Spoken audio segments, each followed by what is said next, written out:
मेरा बेटा जब चुनाव हारा था तो मैं रामस्वरूप जी को रिसीव करने शेरी मंच पे गया। आपने मुझे कुर्सी तक नहीं दी और जब मैं बैठ भी गया तो आपने मुझे जनता के बीच में महेंद्र सिंह जी ने, रामस्वरूप जी ने, मुख्यमंत्री जी ने जनता के बीच में प्रताड़ित किया। भाजपा के विधायक अनिल शर्मा ने एक बार फिर अपनी ही सरकार पर निशाना साधा है और मंडी सदर विधानसभा के साथ भेदभाव के गंभीर आरोप लगाए हैं।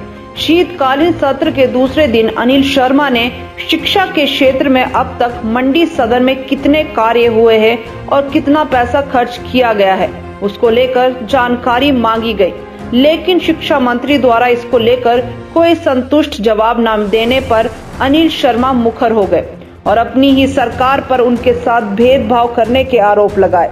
अनिल शर्मा ने कहा कि वह बीजेपी के वे विधायक है और अपने विधानसभा क्षेत्र में विकास के कार्यों को लेकर मुद्दों को उठाना उनका फर्ज बनता है। आज उन्होंने विधानसभा क्षेत्र में 3 साल में शिक्षा के क्षेत्र में कितना पैसा खर्च किया गया इसको लेकर प्रश्न किया गया था और जानकारी मांगी गई थी, लेकिन इस सवाल का जवाब ही बदल दिया गया और मंत्री पहले कहने लगे कि 4 स्कूलों का कार्य पूरा हो गया है और अन्य स्कूलों का काम भी चल रहा है। इसको लेकर जब पूछा गया कि यदि वह 4 स्कूलों का काम पूरा हो गया है तो इनका उद्घाटन क्यों नहीं किया जाता, तो मंत्री कहने लगे कि कुछ भवनों का काम 70% और 80% कार्य पूरा हुआ है। उन्होंने कहा कि जब से उन्होंने मंत्री पद से त्याग पत्र दिया है तब से उनके क्षेत्र के साथ अनदेखी की जा रही है और शिलान्यास पट्टिका में नाम तक नहीं लिखा जाता है, जबकि वे बीजेपी के ही विधायक है। महेंद्र सिंह द्वारा सदन में जल शक्ति विभाग में करोड़ों के कार्य सभी विधानसभा क्षेत्र में करने की बात कर रहे हैं, लेकिन मंडी सदर में कितना कार्य किया इसके बारे में क्यों नहीं बताते।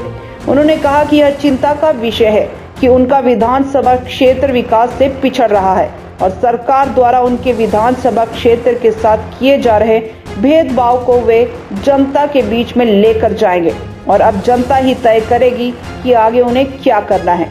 मुख्यमंत्री सहित उनके मंत्रियों द्वारा लगातार उन्हें प्रताड़ित किया जा रहा है। मुख्यमंत्री मंच पर उन्हें बेइज्जत कर चुके हैं। लोकसभा उपचुनाव में भी मुख्यमंत्री ने बीजेपी के लिए वोट मांगने की बात कही थी, लेकिन पिछले 3 सालों से लगातार उनके साथ अनदेखी की जा रही है।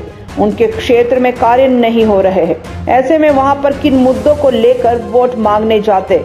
उन्होंने कहा कि मुख्यमंत्री के कुछ एडवाइजर है जो उन्हें गलत सलाह देते हैं। उपचुनाव में उन्हें एडवाइजरों ने मुख्यमंत्री को गुमराह किया और उन्हें यह बताया गया कि 2 से 3 लाख से जीत रहे हैं, तो अनिल शर्मा की क्या जरूरत है। और परिणाम सबके सामने है कि बीजेपी को ये सीट हारनी पड़ी।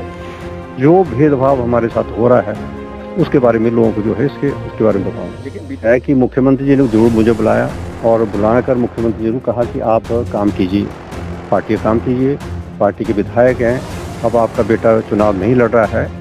तो मैंने उनसे एक प्रश्न कहा था कि यदि मैं चुनाव में लोगों के बीच में जाता हूँ, मेरा बेटा जब चुनाव हारा था तो मैं रामस्वरूप जी को रिसीव करने शेरी मंच पे गया, आपने मुझे कुर्सी तक नहीं दी और जब मैं बैठ भी गया तो आपने मुझे जनता के बीच में महेंद्र सिंह जी ने, रामस्वरूप जी ने, मुख्यमंत्री जी ने जनता के बीच में प्रताड़ित किया। मैंने इस बात को भी सोच के कि चलो मैं विधायक हूँ, लोगों के काम भी करता रहूँ, आज उस किया कि जब मैंने कहा मुख्यमंत्री जी यदि मैं लोगों के बीच में जाऊँगा आपकी वोट मांगने के लिए तो मैं क्या कहूँगा, क्या काम को गिना के जाऊँगा या आपने जो मेरे साथ किया उसको कहूँगा कि मुख्यमंत्री जी को मैं माफ़ करके अब मैं आपके साथ चल रहा हूँ। तो कम से कम लोगों को फिर से भी होनी चाहिए।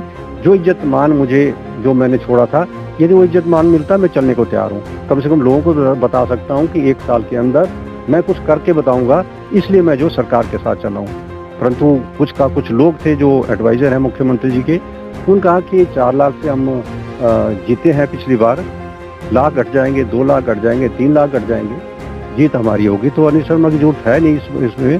तो आज पता लग गया कि लोगों ने किस तरीके से जो है अपना मत दिया है वहाँ पर। तो ये तो साफ जाहिर होता है कि जो एडवाइज़र उनके हैं वो किस तरीके से एडवाइज़ करते हैं, कैसे करते हैं, सरकार के साथ चलते हैं या सरकार की अनदेखी के बाद है वो उन पर निर्भर करता है।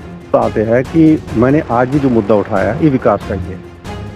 कौन विधायक नहीं चाहता कि अपने क्षेत्र के अंदर हमने काम बहुत किए हैं, ये नहीं है कि अपने क्षेत्र में काम नहीं किए। सबसे डेवलप हमारा क्षेत्र हो सकता है यदि मंडी क्षेत्र की मैं बात कर सकता हूँ। पर कौन नहीं चाहता कि हम यहाँ पहुँचे और आगे न जाएं। मुख्यमंत्री को चाहिए, और मैं भी आज इस बात को आप मीडिया के सामने कहना चाहता हूँ, 1 साल का समय बचा है। आप ऐसा काम कर दीजिए मंडी के अंदर, मेरे चुनाव क्षेत्र के अंदर, कि मैं लोगों में आपके लिए बात कर सकता हूँ। तो तभी संभव होगा जब आप कुछ अपना सोच का दायरा बदलेंगे। सोच का दायरा बदलेंगे तो जनता भी सोच सकती है इसके बारे में। देखिए, मैंने कहा यदि कुछ बताने को नहीं हो तो मैं कैसे जाऊँगा लोगों के बीच में, और वो जनता तय करेगी। मैंने कहा कि जनता तय करेगी कि मुझे आगे क्या करना है। जुड़ी नहीं है, हो भी सकता है, नहीं भी हो सकता है, ये तो इन पर निर्भर करता है। अभी इनके ऊपर है कि मेरे को कैसे जो है चलाना चाहते हैं। नहीं चलाना चाहते तो राष्ट्रीय राजनीति के अंदर कई खुले रास्ते होते हैं। मुद्दे तो एक विधायक हूँ मैं अब तो, और विधायक होने के नाते अपने क्षेत्र के मुद्दे उठाना एक विधानसभा के अंदर ही हम लोग प्रश्नों के माध्यम से उठाते हैं, दूसरे माध्यम से भी हम इन मुद्दों को उठाते हैं। प्रश्न तो केवल मात्र ये था कि पिछले 3 सालों के अंदर मेरे विधानसभा क्षेत्र के अंदर एजुकेशन की बात कर रहा था, शिक्षा की बात कर रहा था कि कितना पैसा 3 सालों के अंदर मेरे क्षेत्र में दिया गया, और इन 3 सालों का जवाब को बदल दिया गया, क्योंकि प्रश्न कुछ और था, जवाब जो प्रश्न को विधानसभा के अंदर कुछ और रूप से पेश किया गया। तो मैंने फिर कहा कि मुझे 3 सालों की जानकारी दी जाए।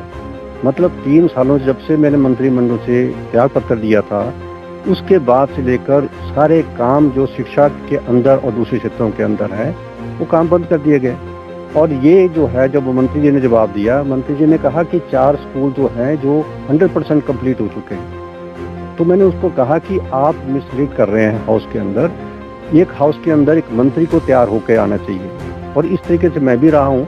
मैं नहीं कहता हूँ कि हर आंकड़े मंत्री को पता होते हैं, पर विभाग जो है उसकी जो है वो विभाग में कैसे आंकड़े जो है सरकार के अंदर दिए जाते हैं, उसका मैंने प्रश्न उठाया। मैंने कहा कि ये 4 स्कूल बन चुके हैं, कंप्लीट हो चुके हैं 8 में से, तो कम से कम आप उनके उद्घाटन कर देते, जनता को दे देते हो।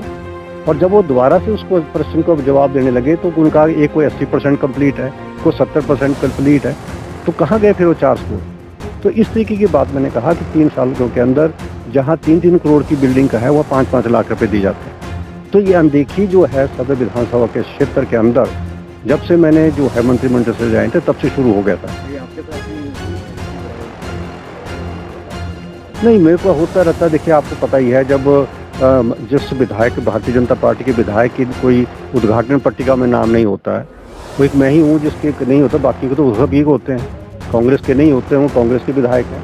परंतु मेरे चुनाव क्षेत्र में मुख्यमंत्री आते हैं, दूसरे मंत्री आते हैं, उन्हीं की पट्टिका, और मैंने कभी विरोध नहीं किया इस बात का। आप लाइए पट्टिका पे, कम से कम काम तो कीजिए लोगों का। और वही बात मैंने आज भी इस बात को कहा कि आज महेंद्र सिंह जी बड़े बड़े बात कर रहे थे आईपीएच के बारे में, कितने करोड़ कहीं चले गए, इतने करोड़ कहीं चले गए। सभी क्षेत्रों की बात की उन्होंने, दरंग भी की और बल भी की, सभी से सदर क्यों छोड़ दिया उन्होंने। यही मैं चिंता का विषय इस बात का है कि मेरे लोगों को जिस तरीके से विकास के अंदर जो पीछे किया जा रहा था, उसके लिए मुझे आवाज़ भी बुलंद करनी है। और आते अब समय के अंदर लोग भी बीच में जाकर जो है, क्योंकि ये हमारा रिश्ता लोगों से वर्षों से, चाहे पिताजी रहे चाहे मैं रहा हूँ, हमने वर्षों से चाहे किसी पार्टी में रहे, किसी कैसे भी हमने काम किया है, लोग चलते हैं। और इसी कड़ी के अंदर जो है मैं फिर जाऊंगा लोगों के अंदर। शिमला से संजू चौधरी की रिपोर्ट।